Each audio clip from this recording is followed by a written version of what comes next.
হযরত আবু বকর সিদ্দিক রাদিয়াল্লাহু তাআলা আনহু। আপনারা চিনেন তো উনাকে, কথা বলেন না কেন? ওনার ব্যাপারে আমাদের আন্দাজ আছে। কত বড় মহান সাহাবী, কত বিপুল পরিমাণ নেকির অধিকারী।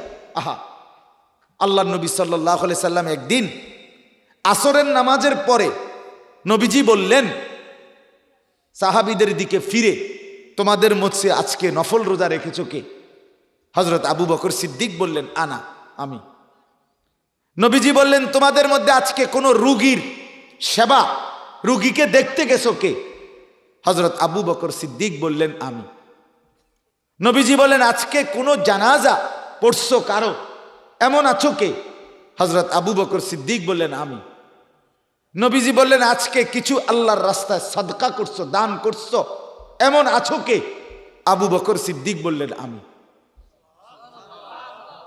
কিতাবের মধ্যে লিখছে, সেদিন যদি নবী 100টা নেক আমলের প্রশ্ন করতেন, 100 বারই আবু বকর সিদ্দিক বলতেন, আমি আমি আমি আমি। এত বড় মহান সাহাবী নবীজি সাল্লাল্লাহু আলাইহি ওয়াসাল্লাম বলছেন, মাজতামা'না ফি ইমরিইন দাখালাল জান্নাহ। এতগুলো গুণ যার মধ্যে একত্রিত হলো, সে তো জান্নাতে চলেই গেল। নবীজি একদিন বলছেন, হাসরের ময়দানে জান্নাতের মধ্যে প্রত্যেক নেক আমলের নামে একটা একটা দরজা আছে স্পেশালি। ওযু, গোসল, নামাজ, রোজা, হজ, যাকাত, উমরা, এরকম মনে করেন আলাদা আলাদা দরজা আছে জান্নাতে।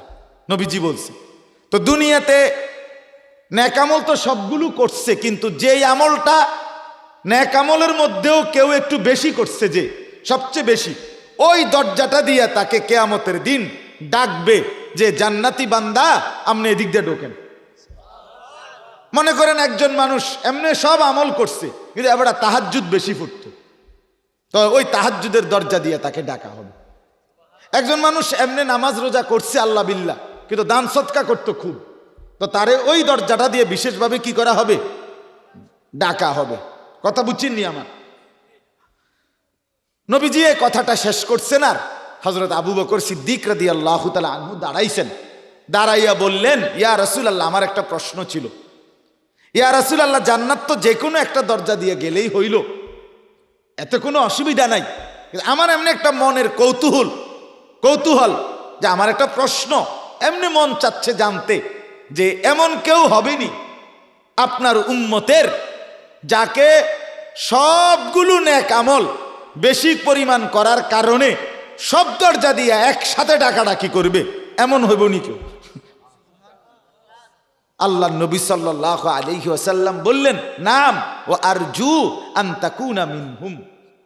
সুবহানাল্লাহ। নবী বললেন, হ্যাঁ এমন হবে, আর আমি আশা করছি সেটা তুমি।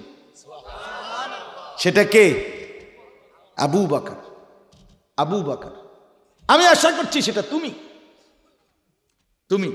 কোরআনে আছে সূরা ওয়াল লাইলের মধ্যে, ওয়ালা সাউফা ইয়ারদা, এই সূরাটা নাজিল হয়েছে আবু বকর সিদ্দিকের প্রশংসা। ওয়াল লাইলি ইদা ইয়াগশা ওয়ান নাহারি ইদা তাজাল্লা, এই সূরাটা। তো ওইখানে আছে আল্লাহ বলতে বলতে আবু বকরের প্রশংসা, শেষ আয়াত ওই সূরার আছে, ওয়ালা সাউফা ইয়ারদা। আল্লাহ বলছে, বন্ধু আবু বকরকে, আপনার এই সাহাবী আবু বকরকে আমি খুশি করে দেব। আপনি ভাবতেন না আমি দিব, এরে আমি খুশি করুন। সে আপনার জন্য, দ্বীনের জন্য এতটা কোরবানি করছে। ওয়ালা সাউফা ইয়ারদা, অচিরেই আল্লাহ খুশি করে দেবেন। নবীকে আল্লাহ জানাইছে।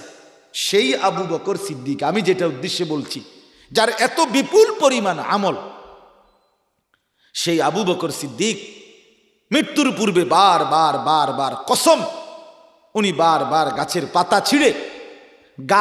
পাতা ছিঁড়ে উনি বলতেন, হায় আমি যদি এই গাছের পাতা হতাম, আমাকে যদি কেউ ছিঁড়ে ফেলে দিত, আমি যদি হাসরের ময়দানে দাঁড়াইতে না হইতো।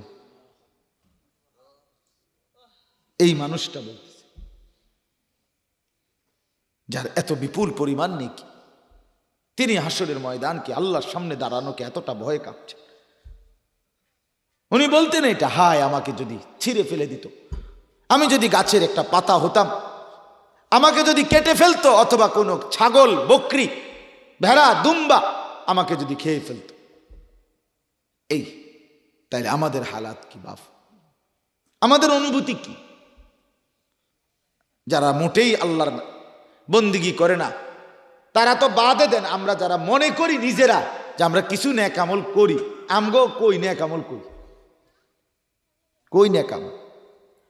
হযরতে আর একটা উদাহরণ দেই, হযরতে ওমর রাদিয়াল্লাহু তাআলা আনহু, দ্বিতীয় খলিফা, বলেন উনার নেক আমলের পরিমাণ কেমন?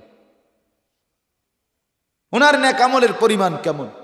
হযরত ওমর এত বড় মহান সাহাবী, শুধু একটা কথা বলি, যিনি জমিনে আল্লাহর রসুলের সামনে বিভিন্ন সময় মনের আবেগে যেই কথাটা বলছে, সরাসরি আল্লাহ তাআলা কোরআনের 18 জায়গার চাইতে বেশি এরকম আছে যেখানে ওমর বলছে মনের আবেগ, আল্লাহ জিব্রাইল পাঠাইয়া কোরআনের আয়াত নাজিল করে বললেন, বন্ধু আমার, এই ওমর যেটা বলছে এটাই কোরআনের আয়াত, এটা কোরআন। এমন সাহাবী ছিলেন,